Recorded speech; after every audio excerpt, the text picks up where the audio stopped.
Hello class. Today we will take up the features of USA as a federal state. Now, what features make USA a federal state?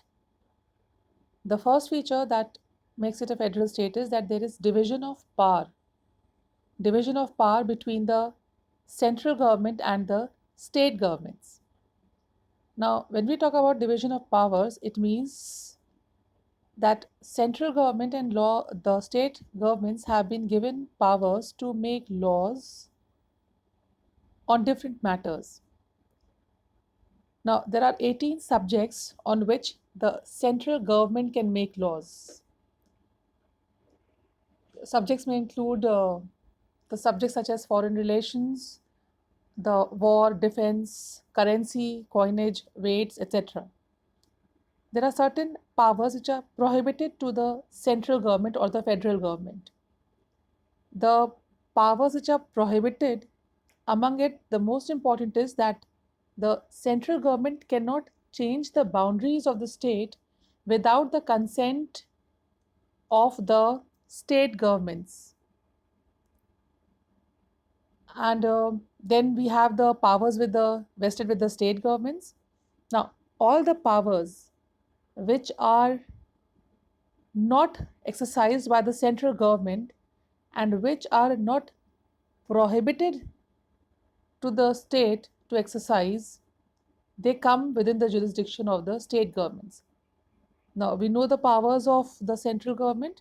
Now, the powers which the state governments are prohibited from using are, some examples are like they are prohibited or they cannot make alliance or treaty with a foreign state. They cannot mint money. They cannot make the coins, etc. They cannot maintain an army. They cannot declare a war against any of the countries.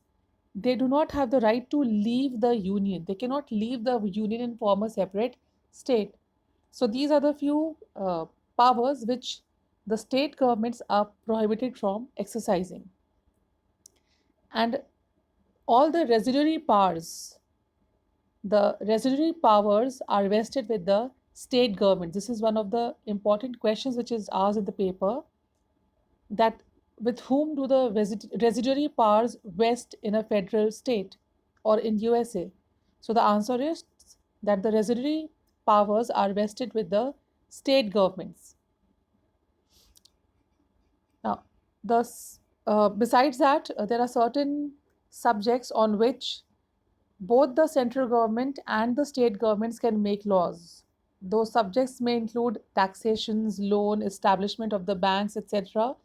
On these matters, the central government and the state governments both have the power to make laws. And none of the states can violate the US Constitution. Okay. Second feature is dual administration.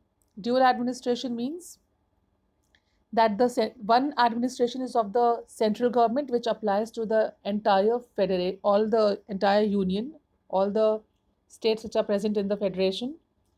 And then people who live in a particular state, they are subjected to the administration of that particular state. That means they have to follow two sets of administrations. One is of the federal government, of the central government, and the other is of the state governments. The other feature is that USA has a written constitution. Now, it has a written constitution to clearly demarcate the jurisdictions of the central governments and the state governments so that none of them encroach over the other's power. In no condition can the central government or the state government violate any of the provisions of the constitution of the federation. Besides that, the next feature is that the US Constitution is a rigid constitution. Now, this is done so that neither the state government nor the central government can unilaterally make any changes in the constitution. Now, here in case of USA, the resolution to make an amendment is passed by the Congress. The Congress passes it, and then it has to be ratified or approved by the states by a majority of 3/4. So the constitution amendment has been kept very, very rigid. Supreme position of the constitution means that neither the central government nor the state governments can make any law which do not conform to the provisions of the constitution. Then USA has an independent judiciary. Independent judiciary means that there is separation of power between the legislature, executive, and judiciary. The judiciary has been kept out of the control of the Congress and the president both. They cannot interfere with the working of the judiciary. So judiciary acts as a guardian of the constitution, and it also settles the dispute between the center and the states, or the states and the states. Then USA has a dual judicial system, which means that there is a federal constitution, that means a constitution for the entire country, and there is a judicial system, common federal judicial system, which applies to the entire country. And the states, they have their own judicial system which enforces or exercises power over the residents of that particular state. There's a bicameral legislature, that is Congress, which is like our parliament. It has got two houses.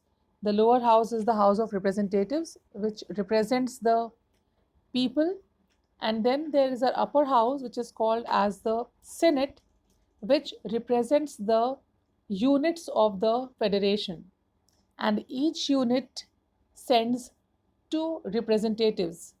Senate is like Rajya Sabha in India, and House of Representatives is like Lok Sabha in India. There's equality of all state means all the states, irrespective of their population, send only two representatives to the Senate. One state is represented by two people. And then people of USA, they have dual citizenship. That means, first of all, they are the citizens of USA, and secondly, they are the citizens of the state to which they belong.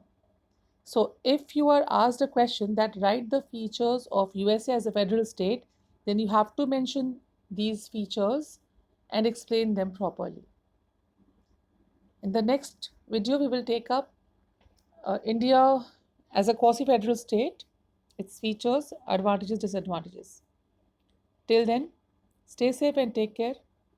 Thank you.